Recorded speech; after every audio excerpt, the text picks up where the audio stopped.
প্রেমানন্দে হরি হরি বলো হরি বল হরি মধুর প্রেম ধ্বনি রাধে কৃষ্ণ বলে নিতাই চৈতন্য রাধে সাধু বৈষ্ণব সাহিত্যানন্দে হরি হরি বল। বন্দনা করি শিক্ষা গুরু দীক্ষা গুরুদের যুগল চরণ, বন্দনা করি শ্রীবাস প্রভৃতি যিনি ঈশ্বরের ভক্ত, বন্দনা করি অদ্বৈত প্রভৃতি যিনি ঈশ্বরের অবতার, বন্দনা করি নিত্যানন্দ প্রভৃতি যিনি ঈশ্বরের অংশ, বন্দনা করি গদাধর প্রভৃতি যিনি ঈশ্বরের শক্তি, বন্দনা করি শ্রীকৃষ্ণ চৈতন্য মহাপ্রভুকে তিনি স্বয়ং ঈশ্বর। যেই নাম সেই কৃষ্ণ ভজনিষ্ঠা করি নামেরও সহিত আছেন আপনি শ্রীহরি। গুরুকে মনুষ্য গান কবু না করিবে, গুরুকে মনুষ্য গান করিলে রৈরব নরকে সে মজিবে। গুরু কৃষ্ণ রূপ হয় শাস্ত্র প্রমাণে, গুরু রূপে কৃষ্ণ কৃপা করে ভক্ত, গুরু রূপে কৃষ্ণ কৃপা করে ভক্ত। একজন গুরু উপর প্রভুর অশেষ কৃপা কখন হয়? যখন তিনি প্রভুর গুণ এবং তার প্রেম এবং তার আচরণ, যখন তিনি নিজে আত্মজ্ঞানী বস্তুজ্ঞানী তত্ত্বজ্ঞানী হন, তখনই তার প্রভু তাকে অশেষ কৃপাটুকু দান করেন। বলছে ভক্তের অধীন ভগবান, ভক্তের অধীন ভগবান। নারদ যখন বলেছিলেন হে প্রভু তোমার গুরু কে গো,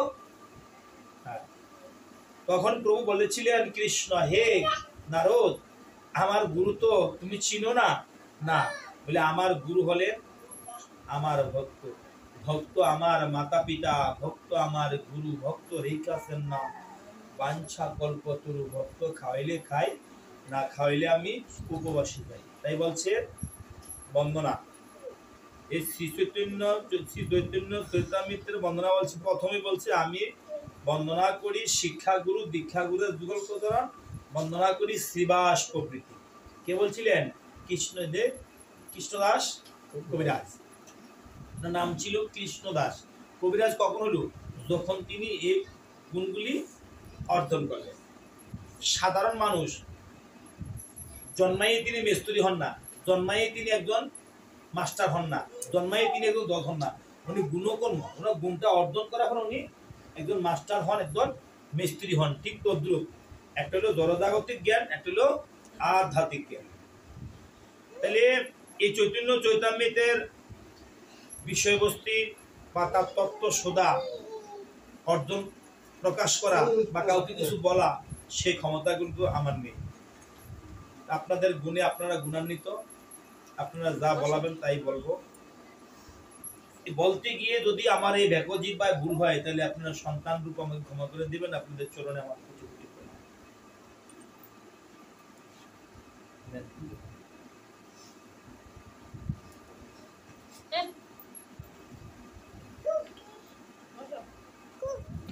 আসলে চৈতন্য চৈতামৃত পাঠ করা বা দেখার অধিকার আমার নেই। তাহলে কেন দেখি, কেন পাঠ করি? যেমন চৈতন্য চৈতামৃত বলছে, যদি চৈতন্য চৈতামৃত উপদীক্ষা নেওয়ার পরে চৈতন্য চৈতামৃত যদি কেউ প্রতিদিন একটু একটু পড়ে, তাহলে এখান থেকে চৈতন্য প্রভু কৃপা করলে কিঞ্চিত কিঞ্চিত তাকে কৃপা করলেও করতে পারে। বলছে সাধুর সঙ্গ সর্বশাস্ত্রে কয়, লোভ মাত্র সাধুর সঙ্গে সর্বসিদ্ধি হয়। জড়জাগতিক ভাবে যদি আমি শুধু সরাই সারাদিন পড়ি, তাহলে তার আমার ক্লাসটা অতিক্রম হলো না। যেমন এই জড়জাগতিক ভাবে আমাদের সার্টিফিকেট কটা? চারটা না? 5 pass, matric pass, masters pass বা বিচি পাস, নাকি এরকম আছে না? লেখাপড়ার শেষ নাই, ধর্মের বললাম জানার শেষ নাই। তো চলতে গিয়া এমএসসি শেষ নাই, ঠিক তদ্রুপ শেষ নাই। এই জন্য বলছে চৈতন্য চৈতামিতে বলছে আমি ক্ষুদ্র জীব সহজেই বুদ্ধিহীন, ঈশ্বরেরই কুঠি লীলা সমুদ্র গম্ভীর। তুমি সেই সাক্ষাৎ কৃষ্ণ, জানো লীলা কর্ম, যারে জানাও সেই জানে তোমার লীলা মর্ম। অর্থাৎ কি বলছে, জীব হয়ে গোবিন্দের যে লীলা বা তার কোন গুণকীর্তন জানা সম্ভব। কে জানালেন? প্রভু নিজ গুণে কৃপা করে যদি কোনো সন্তানকে জানা। তাই বলছে কৃষ্ণ যদি কৃপা করে কোনো ভাগ্যবানে গুরু অন্তর্গামী রূপে শিখানা করে। আজকার পাঠ হলো আদির ত্রয়োদশ পরিচ্ছেদ। ভগবান শ্রী চৈতন্য আমাকে কৃপা করুন, তার করুণায় আমার মতো অধমের সৌভাগ্য লাভ করতে পারে। কি বলছে? লীলা বর্ণনা কি? অর্থাৎ চৈতন্য প্রভু যে লীলা করতেন তার সেই গুণাবলীগুলি লাভ করতে পারে।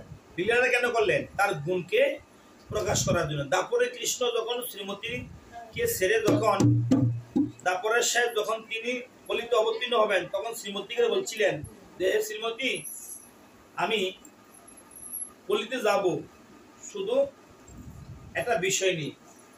কি বিষয়? যে আমি কলির জীবকে বিনা অস্ত্রে উদ্ধার করব। কি দিয়ে? নাম অস্ত্র দিয়ে। সে নামটার সাথে কি আছে? ভাব, কান্তি, বিলাস। শুধু নাম নিলে হবে না। যেমন জড়জাগতিক ভাবে যারা মাতৃজাতি আর যারা পুরুষ, প্রকৃতি আর পুরুষ। যারা প্রকৃতি তারা কি সংসারে থেকে যখন একটা খাওয়ার বস্তু ভালো মন্দ তৈরি করেন, ওই ভালো মন্দ তৈরি করতে গেলে শুধু মনের আবেগে শুধু যোগান দিলে হবে না, তার অনুমানটা, তার নিয়মটা, তার সঠিক সময়টা লক্ষ্য রাখতে হবে। ঠিক তদ্রুপ এই গৌরাঙ্গ মহাপ্রভুর লীলারস আস্বাদন করতে গিয়ে, শ্রবণ করতে গিয়ে আমার লক্ষ্য করতে হবে। কি লক্ষ্য করতে হবে? চৈতন্য চৈতামৃত কি বলতেছে, আমি তার থেকে কি অর্জন করতে পারি, কি আমি গ্রহণ করতে পারি। জয় জয় শ্রী চৈতন্য গৌরচন্দ্র, জয় দ্বৈত জয় জয় নিত্যানন্দ, জয় জয় গদাধর, জয় শ্রীনিবাস, জয় মুকুন্দ বাসুদেব, জয় হরিদাস। আগের পরিচ্ছেদে বলছে জয় জয় শিশুদিন, জয় নিত্যানন্দ, জয় দ্বৈত চন্দ্র, জয় গৌরভক্ত বৃন্দ। এখন বলে আরো বানাইছি। কেন বানাইলেন? জয় মুকুন্দ বাসুদেব, জয় হরিদাস, প্রাসদ ভক্ত। এর অন্তরে কি যারা অন্তরঙ্গ ভক্ত ছিলেন তাদেরকে তিনি নিজে সঙ্গে রাখলেন। জয় স্বরূপ দামোদর, জয় মুরালী গুপ্ত, এইসব চন্দ্রোদয়ে তম কইল লুপ্ত। কি বলছে? যে পৃথিবীতে যখন সূর্যটা উদিত হয় সব জায়গায় চন্দ্রের আলোটা, সূর্যের আলোটা লাগে না। যে জায়গাটা লাগে ঠিক সেই জায়গাটা, আর যে জায়গাটা লাগে না ওই জায়গাটা বলে আমি একটু ব্যতিক্রম বলছি। যেখানে সূর্যের আলো লাগে না সেই জায়গাটা শ্যাওলা পরে অচল হয়ে যায়। ওইখান দিয়ে যাইতে হলে হয়তো আছাড় খায়, নাইলে হুশে চলতে হয়। আর যেখানে সূর্যের আলো লাগে, চন্দ্রের আলো লাগে, সেখানটা কি শক্ত এবং পরিপুষ্ট থাকে, সেখানে কোনো ময়লা আবর্জনা থাকিতে পারে না। ময়লা কোনটা? শ্যাওলা। ময়লা তুমি ধুলাবালুতে ভাড়া দিলে ভর্তা না, যদি শ্যাওলায় ভাড়া দাও তখন কি হবে? করে যাবে। ঠিক তদ্রুপ চন্দ্র, ওই ভক্তদের, মানে যেই ভক্তের মাঝে চন্দ্রের উদয় হয়েছে। আমরা অনেক এই ধর্ম শুরু করার আগে বলছিলাম রবি আর শশী। রবি কি? হ্যাঁ হ্যাঁ, রবি হলো সূর্য আর শশী হলো চন্দ্র। রবি আর শশী, ওই যে নামের অর্থ বলছে হসকার দুই পাখার রবি শশী। পূর্ণটা এই অর্থটা পুরোটা অর্থ গেলাম শুধু কৃষ্ণ শ্রীমতী রাধারানী, কৃষ্ণ আর শ্রীমতী রাধারানী।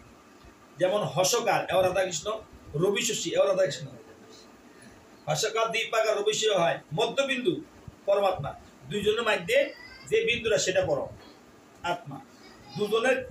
দুইজনের এই কৃপা ছাড়া সে বিন্দুটা থাকার মতো কোনো ব্যবস্থা নেই। এসব চন্দ্রোদতম হইল গুরুত্ব, জয় জয় শ্রী চৈতন্য চন্দ্রের ভক্ত চন্দ্রনাম সংগার প্রেম জ্যোৎস্না নান উজ্জ্বল হইল ত্রিভুবন। কি বলছে?